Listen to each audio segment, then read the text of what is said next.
कि मुंबई इंडियंस के सामने आज चेन्नई की बैटिंग हमेशा निशाने पर रहती थी, उनके बल्लेबाज निशाने पर रहते थे और हर बार ये सवाल उठता था कि उनकी बल्लेबाजी बहुत खराब रह रही है इस पूरे सीजन में। आज जब बल्लेबाजी ने कमाल करके दिखाया, टेम्पलेट सेट कर दिया, टॉस हारी थी चेन्नई सुपर किंग्स, उसके बाद शेख रशीद हालांकि 20 गेंदों पर 19 रन की पारी खेल के गए, बहुत धीमी पारी थी, लेकिन सचिन रविंद्र और शेख रशीद जैसे पवेलियन वापस लौटे उसके बाद एक टेम्पलेट सेट करने की कोशिश की यहाँ पर आयुष माथुर, रविंद्र जडेजा ने।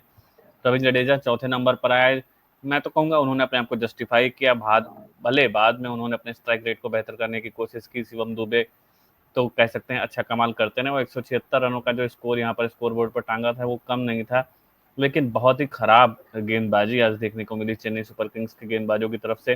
खासकर मैं जो सवाल उठा रहा था जेमी ओवर्टन के ऊपर, सैम करन को आप पवेलियन में वापस बैठा रहे हैं, आर अश्विन को लेकर आए, अंशुल काम्बोज को मौका नहीं दिया, और कह सकते हैं अंशुल काम्बोज पिछले मुकाबलों में कुछ बेहतर उनके कह सकते हैं गेंदबाजी में प्रदर्शन देखने को मिला था, अगर उनको ट्राई करते तो शायद सफलता मिल जाती, ऐसा कह सकते हैं।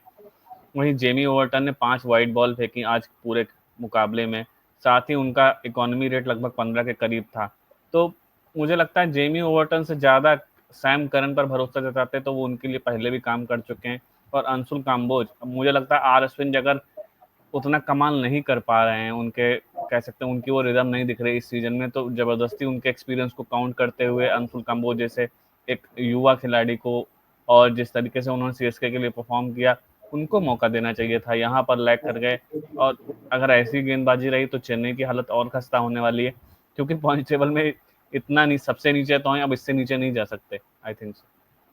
देखिए अनिमेश, हुआ क्या था ना, मैं बताता हूँ आपको। जो फर्स्ट इनिंग में आज मिचेल सैंटनर ने अच्छी गेंदबाजी करी थी, 3 ओवर में सिर्फ 14 रन दिए थे। तो और अश्विन का जो रिकॉर्ड रहा है आईपीएल में रोहित शर्मा के अगेंस्ट अच्छा रहा है।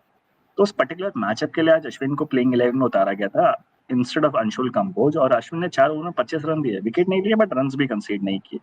ठीक है, तो इसी मैचअप की वजह से आज अश्विन प्लेइंग 11 का पार्ट थे। बट जेमी ओवर्टन की जैसे आपने बात करी, मैं तो शुरू से फैन नहीं हूँ जेमी ओवर्टन का, क्योंकि मैं आईपीएल में जब ऑप्शन में हुए थे मुझे लगा था कि अच्छा ऑप्शन होंगे, बिकॉज बिग बैश में अच्छा किया था। बट जब मैंने उन्हें इंग्लैंड सीरीज में देखा ना, इस साल जनवरी में इंग्लैंड सीरीज में आए थे और इंडिया जब आए थे, T20 खेले, ओडीआई खेले, मुझे नजर ही नहीं आया कि ये कुछ करने वाले हैं, ना बैटिंग कर सकते हैं ना बॉलिंग कर सकते हैं। मुझे उन पे कभी कुछ ऐसा लगा ही नहीं है थ्रेटनिंग है।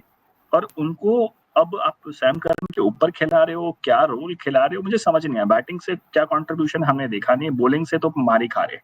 पूरी इंग्लैंड सीरीज मार खाए, अब यहाँ पे भी मार खा रहे। तो उनके बजाय आप सैम करन को खिला सकते थे, और सैम करन अच्छा ऑप्शन हो सकता है। आपने 2 मैचों के बाद ड्रॉप कर दिया, तो मुझे नहीं लगा, समझ आया कि ये क्यों किया है।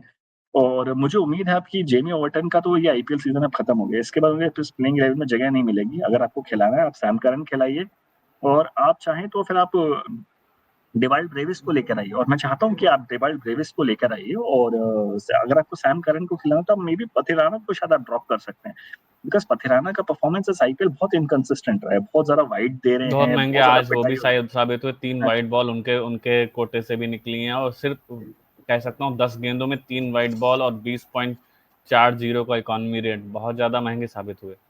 यही वही मैं कह रहा हूँ, बहुत सारा पिटाई हो रही है, वाइड बॉल वाइड डाल रहे हैं, इम्पैक्ट वो आ नहीं रहा है। तो उनको खिला के शायद आप नाथन एलिस को खिला सकते हैं। ऑस्ट्रेलिया से नाथन एलिस आते हैं और वो कमाल के गेंदबाज हैं। उनकी जगह आपने उनका पहला आईपीएल, इनके आईपीएल का पहला मैच उन्होंने खेला था जब बथराना अवेलेबल नहीं था और आपकी टीम जीती थी, तो आप नाथन एलिस को खिला सकते हैं, आप सैम करन को खिला सकते हैं। और आप इस प्लेइंग 11 में अगर डिवाल्ड ब्रेविस को और ऐड कर देंगे, तो with the likes of Ayush Mhatre, Dewald Brevis, Shivam Dube, आपका मिडिल ऑर्डर थोड़ा सा थ्रेटनिंग लगने लगेगा। तो अब आपके, और क्योंकि आप आपके पास जो 6 मैचेस बचे हैं वो आपके लिए डू एंड डाई मैचेस हैं, आप हारना अफोर्ड नहीं कर सकते। अगर आप मैचेस हारेंगे, अब मैचेस हारेंगे तो आपका टूर्नामेंट ओवर हो जाएगा। तो ये सारी चीजें चेन्नई सुपर किंग्स को देखनी पड़ेंगी, लर्निंग्स लेनी पड़ेंगी, थोड़े स्मार्ट चेंजेस करने पड़ेंगे। आप इस प्लेइंग 11 से विजय शंकर को आप ड्रॉप कर सकते हैं, बिकॉज आप उनका बॉलर तो इस्तेमाल कर नहीं रहे हैं, सिर्फ बैटर खेल रहे हैं। बैटर में अगर आपके पास डेवाल्ड ब्रेविस और शायद उनके बेटर ऑप्शन है। एक्सप्लोजिव इतना बैटिंग है नहीं, उतनी एक्सप्लोजिव बैटिंग भी नहीं है कि आप उनको फिनिशर की तरह खिलाएं, मुझे वो रोल समझ में भी नहीं आता। आज भी देखिए बैटिंग उनकी आई नहीं, आती भी तो वो एज अ फिनिशर क्या ही कर लेते चेन्नई सुपर किंग्स के लिए। नहीं, और फिनिशर, और जिस मैच में उनको मौका मिला था बैटिंग करने का, दिल्ली वाले मैच में, क्या किया उन्होंने? मैं ये जानना चाहता हूँ क्या किया उन्होंने। पूरा मैच खेलने का मौका मिला, पूरा मैच बैटिंग किया, बट क्या किया? अपना 50 बनाया, टीम जीती? कहीं लगा वो टीम को जिताने वाले हैं? कहीं टीम थ्रेटनिंग लगी? नहीं लगी। तो उनको खिला के पॉइंट नहीं है। अब उन्हें बॉलिंग में इस्तेमाल आप कर नहीं रहे हो, एज अ प्योर बैटर तो वो जगह नहीं बनते, और वो प्योर बैटर डेवाल्ड ब्रेविस से बेटर बैटर तो है नहीं।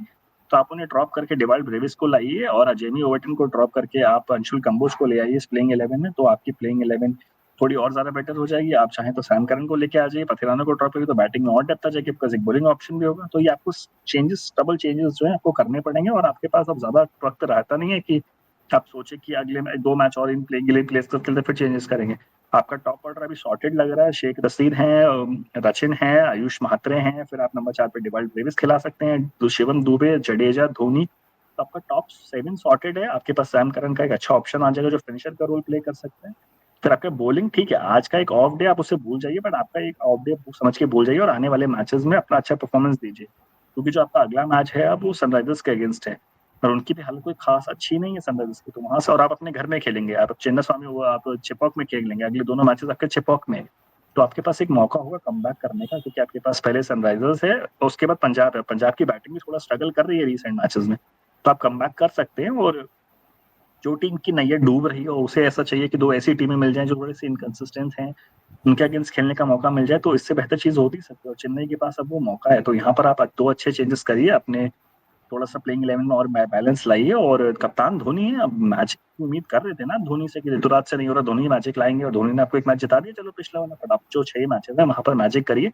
आप, मैं ये नहीं कह रहा कि आप प्लेऑफ के लिए क्वालिफाई कर लीजिए, बट आप एटलीस्ट कोशिश करिए, आप इसको और कॉम्पिटिटिव बनाइए। आप ऐसा ना करिए कि आप पहले टूर्नामेंट आधा मिड में है या बाहर हो जाए, 10 मैचेस के बाद ही आप ही बाहर हो जाए, ऐसा सिचुएशन मत करिए। आप थोड़ा सा लास्ट तक फाइट दीजिए, लास्ट डे तक ले जाने की कोशिश करिए। इफ्स एंड बट्स का जो परमुटेशन कॉम्बिनेशन हमारा काम बढ़ाता है, हम चाहते हैं कि आप बढ़ाइए उस काम को, क्योंकि मजा आता है जब टूर्नामेंट स्पाइस अप हो जाता है। अब जब यार 20 मैच पहले पता लग जाए कि टॉप 4 में 4 कौन टीमें फिनिश करने वाली, तो मजा नहीं आता है। बट अगर क्लोज कॉन्टेस्ट हो सकता है और इसकी भी पूरी उम्मीद है, क्योंकि अभी चेन्नई के देखिए 8 मैचेस में सिर्फ 4 पॉइंट है, बट 6 मैचेस बचे हैं। अगर वो 6 मैचेस जीतते हैं तो 16 पॉइंट हो जाएंगे, और 16 पॉइंट में आईपीएल में प्लेऑफ में क्वालिफिकेशन हो जाता है।